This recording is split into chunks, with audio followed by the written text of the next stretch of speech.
ಎಲ್ರಿಗೂ ನಮಸ್ಕಾರ. ಶಾರದಾ ಸಮೂಹ ಸಂಸ್ಥೆಯಿಂದ ಇವತ್ತು ನಾವಿಲ್ಲಿ ಸುದ್ದಿಗೋಷ್ಠಿಗೆ ಸೇರಿದ್ದೇವೆ. ನಾನು Sameer Puranik, director and trustee of Sharada group of institution.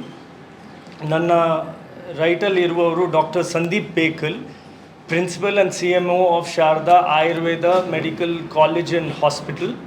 ಹಾಗೂ ನನ್ನ ಲೆಫ್ಟಲ್ಲಿರುವವರು doctor Santosh Kumar, vice principal of Sharada Ayurveda hospital, and doctor Annette Jeevan, ಅವರು ನಮ್ಮ ಸಂಸ್ಥೆಯ ಸೂಪರಿಂಟೆಂಡೆಂಟ್ ಆಗಿದ್ದಾರೆ. ಇವತ್ತು ನಾವು ಬಂದು ಸೇರಿದ್ದು ಎರಡು ವಿಷಯಗಳನ್ನು ನಿಮ್ಮ ಮುಂದೆ ಸುದ್ದಿಗೋಷ್ಠಿ ಇಡಬೇಕು ಅಂತೇಳಿ ನಾವಿಲ್ಲಿ ಸೇರಿದ್ದೇವೆ. ಆ ಎರಡು ವಿಷಯಗಳ ಒಂದು, ನಮ್ಮ ಆಯುರ್ವೇದ ಹಾಸ್ಪಿಟಲ್ ಆ್ಯಂಡ್ ಕಾಲೇಜ್, ಇದಕ್ಕೆ NABH ನಮಗೆ ಅಕ್ರಿಡೇಷನ್ ಆಗಿ ಸಿಕ್ಕಿದೆ. ಅದರ ಬಗ್ಗೆ ಇವತ್ತು ಡೀಟೇಲ್ ಆಗಿ ನಾವು ನಿಮಗೆ ಕೊಡಬೇಕು ಅಂತೇಳಿದ್ದೇವೆ. ತದನಂತರ ನಮ್ಮ ಸಂಸ್ಥೆಯ ಎರಡನೆಯ ಗ್ರ್ಯಾಜುಯೇಷನ್ ಸೆರೆಮನಿ ಕೂಡ ಈ 29ನೇ ತಾರೀಕಿಗೆ ಇದೆ. ಈ ಎರಡು ವಿಷಯಗಳ ಬಗ್ಗೆಯೂ ಡಾಕ್ಟರ್ ಸಂದೀಪ್ ಅವರು ಈಗ ನಿಮ್ಮ ಮುಂದೆ ಇಡ್ತಾರೆ.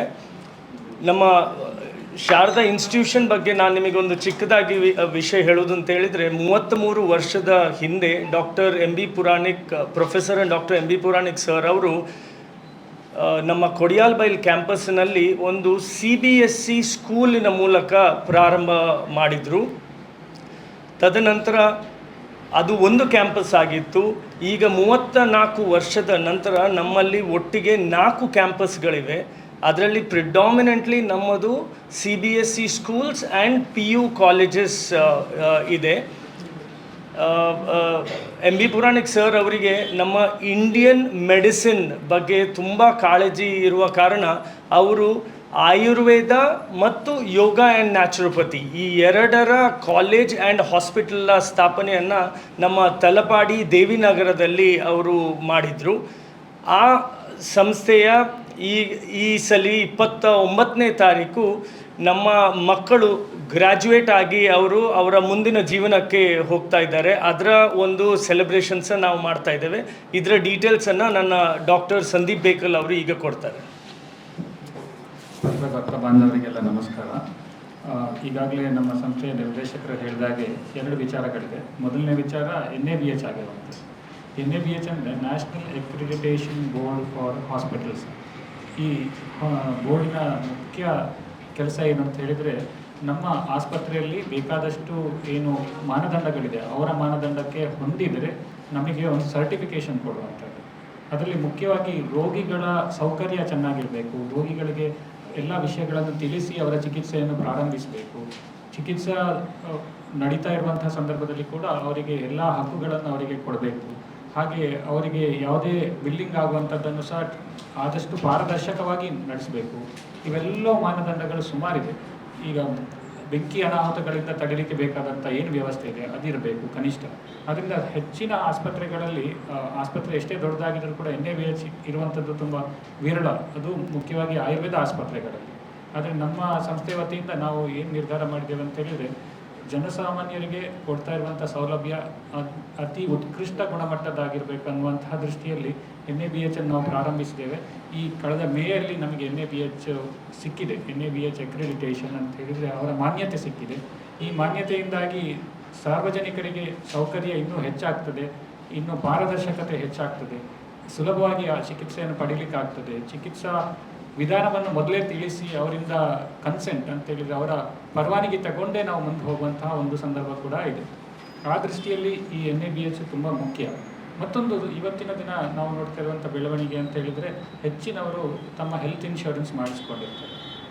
ಹೆಲ್ತ್ ಇನ್ಶೂರೆನ್ಸ್ ಮಾಡಿದಾಗ ಹಿಂದಿನ ದಿನಗಳಲ್ಲಿ ಹೇಗಾಗ್ತಾ ಇತ್ತು ಅಂತ ಹೇಳಿದರೆ, ಹೆಲ್ತ್ ಇನ್ಶೂರೆನ್ಸ್ ಅನ್ನುವಂಥದ್ದು ಕೇವಲ ಅಲೋಪತಿಗೆ ಮಾತ್ರ ಸೀಮಿತವಾಗಿತ್ತು. ಇವತ್ತಿನ ದಿನ ಹೆಲ್ತ್ ಇನ್ಶೂರೆನ್ಸ್ ಆಯುಷ್ ಪದ್ಧತಿಗಳಿಗೆ ಕೂಡ ಅದು ವಿಸ್ತರಿಸಿದೆ. ಇನ್ನು ಮುಂದಿನ ದಿನಗಳಲ್ಲಿ ಆಯುಷ್ಮಾನ್ ಭಾರತ್ ಅಡಿಯಲ್ಲಿ ಕೂಡ ಬರ್ತದೆ. ಆದ್ದರಿಂದ ಈ NABH ಅನ್ನುವಂತಹ ಒಂದು ಮಾನ್ಯತೆ ಪಡೆದಿದ್ದರೆ ಎಲ್ಲ ಜನರಿಗೂ ಕೂಡ ತಮ್ಮ ಇನ್ಶೂರೆನ್ಸ್ ಮೂಲಕವೇ ಈ ವೆಚ್ಚವನ್ನು ಭರಿಸಲಿಕ್ಕೆ ತುಂಬ ಸುಲಭ ಆಗ್ತದೆ. ಅದರಲ್ಲಿ ಎರಡು ವಿಚಾರಗಳಿದೆ. ಒಂದು ರಿಯಂಬರ್ಸ್ಮೆಂಟ್ ಅಂತ ಕರೀತಾರೆ. ಅಂತ ಹೇಳಿದರೆ ಮೊದಲೇ ಹಣ ಪಾವತಿ ಮಾಡಿ ನಂತರದಲ್ಲಿ ಆ ಹಣವನ್ನು ಇನ್ಶೂರೆನ್ಸ್ ಕಂಪನಿಯವರು ಕೊಡ್ತಾರೆ. ಅದರಲ್ಲಿ ಒಂದು ಹೆದರಿಕೆ ಏನಂತ ಹೇಳಿದರೆ, ಅವರು ಕೆಲವುದಕ್ಕೆ ಕೊಡ್ತಾರೆ, ಕೆಲವುದಕ್ಕೆ ಕೊಡೋದಿಲ್ಲ. ಆದರೆ NABH ಆದಂತಹ ನಮ್ಮಂಥ ಆಸ್ಪತ್ರೆಗಳಿಗೆ ಅದರಲ್ಲಿ ಇರುವಂಥದ್ದು ಏನಂತ ಹೇಳಿದರೆ, ನಾವು ಯಾವುದೇ ಚಿಕಿತ್ಸೆ ಮಾಡುವ ಮೊದಲೇ, ಅಂದರೆ ಇಂತಿಷ್ಟು ದಿನಕ್ಕೆ ಅಂತ ನಾವು ಮೊದಲೇ ಅವರಿಗೆ ತಿಳಿಸ್ತೇವೆ. ಆಗ ಅವರಿಗೆ ಮೊದಲೇ ಆ ಹಣವನ್ನು, ಒಂದೇ ₹1 ಹಣವನ್ನು ಕೂಡ ಅವರು ಪಾವತಿಸುವ ಅಗತ್ಯ ಇರುವುದಿಲ್ಲ. ಯಾವುದೇ ಸಾರ್ವಜನಿಕರು ಬಂದು ಚಿಕಿತ್ಸೆಯನ್ನು ಪಡಿತಾ ಇದ್ದರೆ ಅದನ್ನು ಹಣವನ್ನು ಸಂಪೂರ್ಣವಾಗಿ ಇನ್ಶೂರೆನ್ಸ್ ಕಂಪನಿಯವರೇ ತುಂಬುತ್ತಾರೆ. ಇದು ಒಂದು ಹೊಸ ಸೌಲಭ್ಯ ನಾವು ಕಲ್ಪಿಸಿಕೊಡ್ತಾ ಇರುವಂಥದ್ದು ಎಲ್ಲ ಸಾರ್ವಜನಿಕರು. ಮೊದಲು ನಾನು ಹೇಳಿದಾಗೆ, ಮೊದಲು ಕೇವಲ ಇಂತಿಷ್ಟು ಹಣಕ್ಕೆ ಮಾತ್ರ, ಈಗ ಒಂದು 10 ಲಕ್ಷಕ್ಕೆ ಒಬ್ಬ ಮಾಡಿದರೆ ಕೇವಲ 1 ಲಕ್ಷಕ್ಕೆ ಮಾತ್ರ ಅವಾಗ ಆಯುಷಿಗೆ ಕೊಡ್ತಾಯಿದ್ರು. ಇವತ್ತಿನ ದಿನ ಹಾಗಲ್ಲ. ಎಲ್ಲ ಇನ್ಶೂರೆನ್ಸ್ ಕಂಪನಿಯವರು 100%, ಅಂದರೆ 100% ಹಣವನ್ನು ಮರುಪಾವತಿ ಮಾಡ್ತಾರೆ. ಅಥವಾ ಮೊದಲೇ ನೀವು ಹಣ ಕೊಡದೇ ಚಿಕಿತ್ಸೆ ಪಡೆದು ಮತ್ತೆ ಪಾವತಿಯನ್ನು ಸಂಸ್ಥೆಗೆ ಮಾಡ್ತಾರೆ. ಇದು ಒಂದು ಇನ್ನೊಂದು ದೊಡ್ಡ ಪ್ರಯೋಜನ ಇರುವಂಥದ್ದು ನಮ್ಮ NABH ಆಗಿರೋದ್ರಿಂದ. ಅಂದರೆ ಗುಣಮಟ್ಟ ಕೂಡ ಹೆಚ್ಚಾಗ್ತದೆ, ಜೊತೆಯಲ್ಲಿ ಅವರಿಗೆ ಹಣ ಪಾವತಿ ಮಾಡಲಿಕ್ಕೂ ಸುಲಭ ಆಗ್ತದೆ. ನಮ್ಮಲ್ಲಿ ಇರುವಂಥ ಏನು GIC ಅಂತ ಒಂದು ಸಂಸ್ಥೆ ಇದೆ, ಅವರ ಜೊತೆಗೆ ಕೂಡ ನಮ್ಮ ಟೈಅಪ್ ಆಗಿದೆ. ಅದರಿಂದಾಗಿ 32 ಏನು ನಮ್ಮ ಇನ್ಶೂರೆನ್ಸ್ ಕಂಪನಿಗಳು ಅದರಲ್ಲಿ ಬರುವಂಥದ್ದು ಎಲ್ಲರೂ ಕೂಡ ಇನ್ನು ಮುಂದೆ ನಮ್ಮಲ್ಲಿ ಕ್ಯಾಶ್ಲೆಸ್ ಟ್ರಾನ್ಸಾಕ್ಷನನ್ನು ಒಪ್ತಾರೆ, ಜೊತೆಯಲ್ಲಿ ರಿಯಂಬರ್ಸ್ಮೆಂಟ್ ಕೂಡ ಮಾಡ್ತಾರೆ. ಇದು ಮೊದಲನೇ ವಿಚಾರ ಆಗಿದೆ. ಎರಡನೇ ವಿಚಾರ, ಈಗಾಗಲೇ ನಮ್ಮ ನಿರ್ದೇಶಕರು ಹೇಳಿದಾಗೆ 29ನೇ ತಾರೀಕಿಗೆ 9:00ವರೆಗೆ ನಮ್ಮ ಗ್ರ್ಯಾಜುಯೇಷನ್ ಸೆರೆಮನಿ ಅಂತ ಹೇಳಿದರೆ ಪದವಿ ಪ್ರದಾನ ಸಮಾರಂಭವನ್ನು ನಾವು ಮಾಡ್ತಾ ಇದ್ದೇವೆ. ಈ ಪದವಿ ಪ್ರದಾನ ಸಮಾರಂಭಕ್ಕೆ ವಿಶೇಷ ಮಾನ್ಯತೆ ಯಾಕಿರುವುದು ಹೇಳಿದರೆ, ನಮ್ಮ ಸಂಸ್ಥೆಯಲ್ಲಿ ಪದವಿ ಪಡೆದಿರುವಂತಹ ಸುಮಾರು 173 ವಿದ್ಯಾರ್ಥಿಗಳಿಗೆ ತಮ್ಮ ವೃತ್ತಿಪರ ಜೀವನಕ್ಕೆ ಬೇಕಾದಂಥ ಪದವಿಯನ್ನು ನಾವು ಇವಾಗ 29ನೇ ತಾರೀಕು 9:00ವರೆಯಿಂದ ಶುರುವಾಗುವಂಥ ಕಾರ್ಯಕ್ರಮದಲ್ಲಿ ಪದವಿ ಪ್ರದಾನ ಮಾಡ್ತಾ ಇದ್ದೇವೆ. ಈ ಕಾರ್ಯಕ್ರಮಕ್ಕೆ ನಾವು ಮುಖ್ಯವಾಗಿ ನಮ್ಮ ಮಾನ್ಯ ಸ್ಪೀಕರ್ ಆಗಿದ್ದವರು ಹಾಗೂ ಇವತ್ತಿನ ದಿನ ಹೆಲ್ತ್ ಮಿನಿಸ್ಟರ್ ಆಗಿರುವಂತಹ ಆರೋಗ್ಯ ಸಚಿವರಾದಂತಹ UT ಖಾದರ್ ಅವರನ್ನು ನಾವು ಬರಮಾಡಿಕೊಂಡಿದ್ದೇವೆ. ಅವರು ನಾಡ್ದು ಈ ಪದವಿ ಪ್ರದಾನ ಸಮಾರಂಭಕ್ಕೆ ಮುಖ್ಯ ಅತಿಥಿಗಳಾಗಿರ್ತಾರೆ. ಅದಲ್ಲದೆ ತೇಜಸ್ವಿ ಸೂರ್ಯ ಅವರು ಇಡೀ ದೇಶಾದ್ಯಂತ ಒಂದು ಸಂಚಲನೆ ಮೂಡಿಸಿ ಯುವ ಶಕ್ತಿಯನ್ನು ಜಾಗೃತಗೊಳಿಸ್ತಾ ಇರುವಂಥವರು ಕೂಡ ಈ ಕಾರ್ಯಕ್ರಮಕ್ಕೆ ಬರಲಿಕ್ಕೆ ಒಪ್ಪಿಕೊಂಡಿದ್ದಾರೆ. ಇದಲ್ಲದೆ ಬೇರೆ ಅತಿಥಿಗಳು ಕೂಡ ಇರ್ತಾರೆ. ಮುಖ್ಯವಾಗಿ ಆ ದಿನ ನಡೆಯುವಂಥ ಕಾರ್ಯಕ್ರಮ ಅಂತ ಹೇಳಿದರೆ, ತಂದೆ ತಾಯಿಯರ ಮುಂದೆ ಅವರ ಮಕ್ಕಳ ಏನು ವೈದ್ಯರಾಗಬೇಕು ಅಂತ ಕನಸ್ಕೊಂಡಿದ್ರು, ಬೇರೆ ಪದವಿಗಳನ್ನು ತಗೊಳ್ಬೇಕಂತ ಕನಸ್ಕೊಂಡಿದ್ರು, ಆ ಕನಸು ನೆನಸಾಗುವಂಥ ಸಂದರ್ಭ. ಆ ಸಂದರ್ಭದಲ್ಲಿ ನಮಗೆ ಮುಖ್ಯವಾಗಿ ಈ ಅತಿಥಿಗಳು ಬಂದು ಆ ವಿಷಯವನ್ನು ಅವಿಸ್ಮರಣೀಯವಾಗಿ ನಡೆಸಿಕೊಡುವಂತಹ ಒಂದು ಸಂದರ್ಭ.